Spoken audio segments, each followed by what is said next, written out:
Greetings to those who watch below. Today I'm going to be telling another story from our Haunted Lives series, but before we start I'd like to say thank you to those who dwell below, an exclusive channel membership that gets you shoutouts at the start of every single video. So thank you to Steffi Ray, Lefty Kim, M.A. Way, Julie B, Chris BLK Chris, Tegan S, Taysos Keramaris, LT Punisher 666, Wicked Witch, Lisa Watts, and Christina Groves.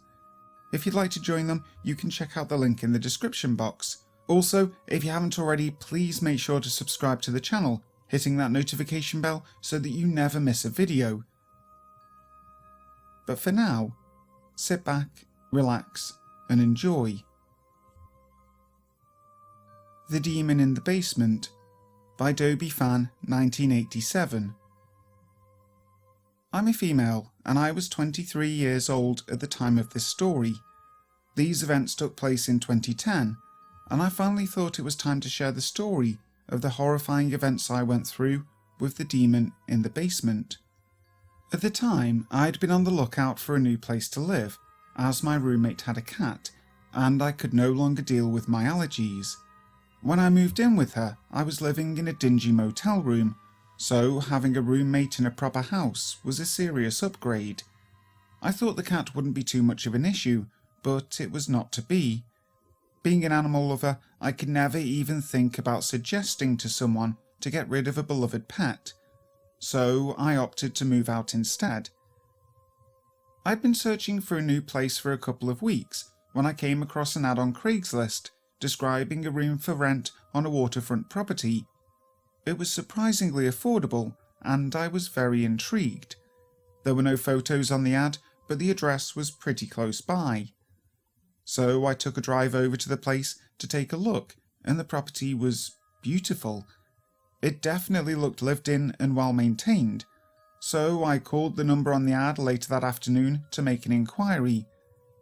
This is when I first came across Crazy Patty. At first, she seemed extremely friendly on the phone. We laughed and joked and got along very well. She said she would be delighted to meet me and to come around any time to view the property and the room for rent. So I made an appointment for the next day. I pulled up in the driveway and was greeted by Patty waving warmly at me from the front porch. She was a middle-aged woman in her 40s. She had a kind of hippie-ish style clothing. She wore thick glasses and had long, frizzy brown hair. She was shorter than me by a couple of inches, and she spoke in a kind of nasally baby voice. Now, before I continue, I would like to give a little background on the women in my family. We're all gifted in the spiritual realm. The gift can be traced back to my great-great-grandmother, who could read tea leaves. She was extremely gifted and did readings for her entire life, until one day when she finished her tea and read her son's death. Needless to say, she never read tea leaves again. Since then, the women on my mother's side have inherited some kind of special gift, whether it is clairvoyance, clairsentience, or something of that nature. Funnily enough, no one since my great-great-grandmother has had the ability to read tea leaves. I was lucky or unlucky enough to be a clairvoyant, meaning I can see, hear, and even smell things from the spirit world. These things happened very rarely to me, and at this point I just considered my abilities a bit of an annoying quirk, and had not yet accepted them as part of who I am.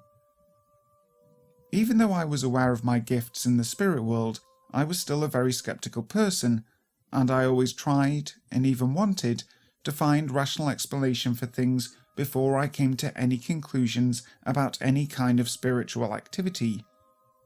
Before these events, I had never experienced any kind of malevolent or demonic being. Since my phone conversation with Patty had gone so well, I was expecting us to get along just as well in real life. As I walked up the stairs of the porch to shake her hand, I immediately noticed her eyes. I can't fully explain how they looked, only that they were off. She said how nice it was to meet me and shook my hand. I immediately got icy chills down my spine. I managed to smile and said that it was great to meet her too. She took me inside, and to be fair, the house was beautiful. It had a massive living room with huge skylights, and there were lush plants everywhere. The kitchen was ultra-modern and sparkling clean. There was also a huge 2-story deck out back, fully kitted out with furniture, a bar and a fire pit. The deck opened out to a private beach on a lake. I immediately fell in love with the house. Patty took me downstairs to the finished basement where the room for rent was. The basement consisted of 4 rooms, a large living room with a pool table, a bathroom, a smaller living room and a bedroom. The rooms for rent were the bedroom and the smaller living room. Apart from being a little dark and without a huge amount of light, the rooms for rent were lovely. They were clean and fully furnished. Patty was extremely nice to me, and she seemed very excited to show me around. But something still seemed off about her. Despite the uneasiness I felt, I decided that I loved the house, and the next day we went through all the relevant paperwork. I paid my deposit, and before you know it, I was all moved in. At the time, I had no family where I was living. One side of my family were in Europe, where I had just moved from at the beginning of the summer, or all the way down the southern part of the US. So I was feeling a little lonely, but I was optimistic. Patty worked during the day, and I worked at night at a bar, so we rarely saw each other. At first, this arrangement was perfect, and I was settling in nicely. I had no issues until one night, about a week in, I decided to cook myself dinner. I had a night off, my first since moving in with Patty, and I was dying to use the gorgeous kitchen. Growing up, I was always taught to clean as I go, so I did just that. I heard Patty's key in the front door and greeted her as she walked into the kitchen. My smile faltered as I saw the expression on her face. She looked enraged and she yelled at me. "What the hell are you doing?" Her brow was furrowed and her lips were pulled back in a snarl. I was completely shocked, and my body froze for a moment before I answered shakily that I was just cooking dinner. I tried to appease her by offering her some, but she swelled like an angry toad and screamed that I had destroyed her kitchen. Now, my dinner was fairly simple, and I'd been cleaning as I went along. The only thing that was dirty was one pan, which was already soaking in soapy water. I explained that I obviously had every intention of cleaning it up, but she screeched again, stomped down the hall, and slammed her bedroom door. I quickly cleaned everything up and made sure the place was spotless before taking my plate down to my bedroom and eating down there so I didn't run into her again. After that, things just got worse. Patty was no longer friendly to me and looked at me like I was just a gross insect that she longed to squash. I tried desperately to look for somewhere else to live, but I lived in a tourist area and it was a seasonal town. It was coming into winter and many businesses had shut down and residents moved out of state. I could find nowhere else to rent that I could afford. I even contacted my old roommate, but because of a sudden family issue, she moved back in with her parents. I kept looking for weeks, but found nothing. As the weeks went by, it became apparent that Patty didn't want me there. She wanted no trace of a roommate in her house. She wanted to collect the money, and that was it. I tried to stay out of her way, doing my household chores and emerging from the basement when she was out of the house. On my nights off, I went into work to eat dinner, so I didn't have to use the kitchen. I made sure to only buy microwave dinners for the nights I couldn't afford to eat out. Every time I had to come upstairs and Patty was there, I would be met with her intense glare, with those eyes that continued to be off somehow. At this point in time, my living situation had started to affect me physically. I was constantly exhausted, my skin was paler, and I became very skittish. It was after this change in me started to take hold that things in the basement started happening. Things would go missing and then turn up. At first, I put this down to forgetfulness, which I am prone to. But one day, something happened that made me incredibly uneasy. See, I always kept my work shoes in a specific spot when I came downstairs. I'd been called in for a day shift last minute, and I was getting my uniform on. On my way out, I went to grab my shoes, but they weren't there. Now, this was something I was not forgetful about. I always kept my shoes in this specific spot, because Patty didn't want me dirtying up the carpet. I went upstairs to check and see if I had left them up there, and I hadn't. I looked everywhere for them, and I couldn't find them anywhere. Not putting it past Patty to do something mean like take my shoes, I went back downstairs to grab a different pair, only to stop, dead in my tracks. Right there in their normal spot were my shoes. My heart leaped out of my chest. What was going on? I knew I was forgetful at times, but they definitely weren't there a minute ago. Were they? There had to be an explanation. Patty was at work, so I knew it wasn't her. And it was at that moment that a thought crept into my mind. Was there someone else in the house?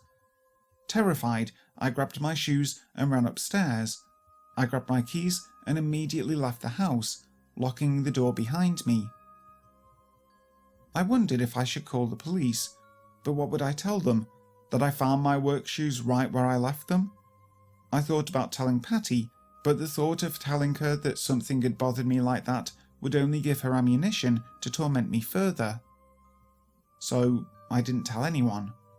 After work, I came home to Patty eating her dinner, with a massive mess in the kitchen. Luckily, I had the foresight to grab some food to go from the bar, so I crept in as quietly as possible and just went downstairs to eat, as I always did. I turned on the light in my room, and for a split second, I thought I had seen a dark figure in the far corner of the room. I did a double take, my heart pounding. I had to be going nuts. The stress of this place was starting to make me hallucinate. Satisfied, but still a little uneasy with my explanation, I turned on my TV to eat my dinner. As I ate, I was convinced that I saw flutters of movement coming from that corner of the room, just out of my sight. But every time I looked, nothing. This mysterious figure would start making regular appearances out of the corner of my eye, but again, when I tried looking, there would be nothing there. I thought I was losing my mind and became even more withdrawn. It was after a few months of this happening that the dreams started. I would be having a perfectly normal dream, then all of a sudden I would have the feeling of being strangled by a faceless man. I would be fighting him off and would always wake myself up by screaming. I would wake up sweating and my heart would be pounding. The worst part was, my throat was sore, and I never knew if I had really been screaming or not. I would like to think that if I was, Patty would run down, but that was unlikely. I would start out having these dreams about once or twice a month.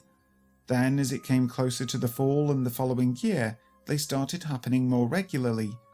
Once a week, twice a week, every other day. I was feeling completely broken down mentally, emotionally, and physically. I was a shell of my former self. At this point, you are probably wondering why I stayed at Crazy Patty's house for as long as I did. Well, for those of you who have never experienced emotional and mental abuse, consider yourself lucky. It is extremely powerful. Patty used a variety of techniques, including manipulation, intimidation, and gaslighting, to ensure I stayed where I was. She hated me there, but she wanted the money. She literally had me convinced that I wouldn't find anywhere else as nice as her place for the price I was paying, and that no one would put up with me anyway. Up until this point, I had not considered my unsettling experiences at Patty's house to be demonic. I had put them down to a side effect of being so stressed and beaten down. Until one night. As usual, I had eaten my dinner out of a to-go box in my bedroom. I was sitting on my bed with my laptop in my lap. I'd been watching some funny videos online when all of a sudden I couldn't take a breath. I felt like my chest was being constricted by an invisible vice grip. I went to move my hands up to my throat to check for a swelling or something, but I couldn't move my arms. I was completely paralyzed. It was then that I finally saw the figure in the corner. Its face was covered with a hood, but it lifted its head just enough for me to catch a glimpse of a face. Its eyes were huge and bulbous, much like the milky pupil the size of an anglerfish. It had no other features except for those eyes, and that smile, that toothy smile full of uneven and rotting teeth, a smile that extended beyond the boundaries of its face. Think of Fred from that seriously creepy episode of Courage the Cowardly Dog. My heart stopped, and as soon as I saw this figure full on, it disappeared. I finally understood what was happening. I was being attacked. Somehow I fought the pressure and it subsided. This ordeal couldn't have lasted for longer than 10 seconds or so, but it felt like much longer. I was finally able to draw a breath, and I lay on my bed panting as if I had just been drowning. I immediately jumped up and dug into my junk drawer. I found a few white candles, some sage, and a few crystals. I lit the white candles for protection, I lit the sage to purify the room, and I kept my crystals in my hand. Needless to say, I did not sleep much that night. After this incident, I continued to keep sage lighting at all times when I was in the room awake, and things settled down for a while. It wasn't until Halloween night that the crescendo of my experience peaked. Cliché, I know, but think about it. It was, and still is, believed to be that the veil to the spirit world is at its thinnest on All Hallows Eve, making it easier for spirits to enter our world. I'd been working that night and had gotten home about 1 a.m. Exhausted, I fell right to sleep, only to get that same strangling sensation some hours later. But this time it felt different. This time it was more real. In my dream, the entity that was attacking me had grabbed me by the throat. In the past, I had not seen its face while it was doing this. I finally got a full-on view of its face. I could see the cracks on its rotten teeth, I could see the pale blood vessels in its grotesque eyes, and I could smell its rotten breath. I felt a scream coming, but I couldn't get it out. In my dream, I fought and fought, desperately trying to escape its grasp. It picked me up by my throat and slammed me into the wall behind me.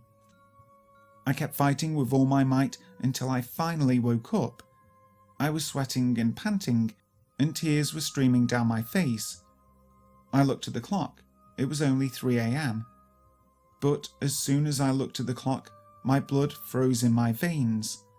Not because it was 3 a.m., the traditional witching hour, but it was then I realised that I was not laying in my bed. I was sitting up against the wall. I leapt out of bed and ran into the bathroom, afraid I was going to be sick. Luckily, my stomach held, and I ended up splashing some cold water on my face. It was only when I caught a glimpse of myself in the mirror that I had to stifle a scream. My neck was bruised and scratched, like I'd been strangled. Without even thinking about how late it was, I called my boss in absolute hysterics. The bar I worked at was attached to a hotel, and I pleaded with him to let me sleep in one of the rooms that night. He did, and I decided right then and there that I would be moving out of Crazy Patty's house. I arrived back the next day to pack up what few belongings I had. After I had everything all packed up, I noticed her bedroom door was open. This was highly unusual, as she always kept it locked when she wasn't there. Thinking maybe her car was in the shop and she was in there, I went over to tell her I was leaving. But she wasn't in there. I went to close the door when something on the floor caught my eye. Normally, it is out of character for me to snoop in someone else's room, but something in my gut just told me to check out what it was that caught my eye. On the floor was a planchette that had been broken in half, with the glass shattered all over the floor. The glint of the glass is what caught my eye, and on the other side of the room was a board, the Ouija board. It finally clicked that it had been Patty that set this entity on me. I stormed out. I was fiddling with my house key, trying to get it off my keychain to leave it on the counter with a note I had left her, when I noticed movement on the deck outside. I looked up and was absolutely horrified to see Patty standing on the other side of the glass door, staring right at me, completely naked. She had her hands on the glass and she seemed to be pressing her face right against the glass.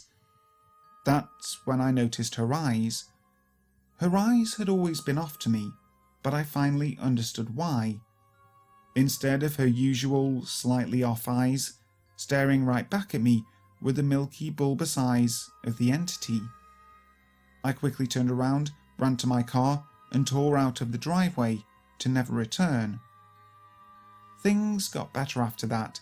My anxiety subsided, my face filled out again, and I started to be a lot more social. After a few weeks, I moved into an apartment with 2 girls I worked with and got along very well. I never saw Crazy Patty again. As of telling this story, almost 12 years have passed. I'm no longer easily beaten down by manipulation tactics. I've become a lot more assertive and will not tolerate any attempt to deceive or manipulate me. I have been practicing white magic in the form of plants and cooking, and have embraced my clairvoyance as part of who I am. I am happy to say that I have never experienced anything like I did at Crazy Patty's house. If I even get a whiff of a negative entity, I get the hell out of Dodge. Stat. All in all, I am a much healthier, stronger and happier person than I was all those years ago. But late at night, I still get the horrifying image of Patty staring into my soul with the dead eyes of the demon in the basement. Hi guys, thank you so much for listening to today's video. I really hope you enjoyed it. If you did, make sure to leave a like and subscribe to the channel so you don't miss any other videos. So, until next time, sleep tight.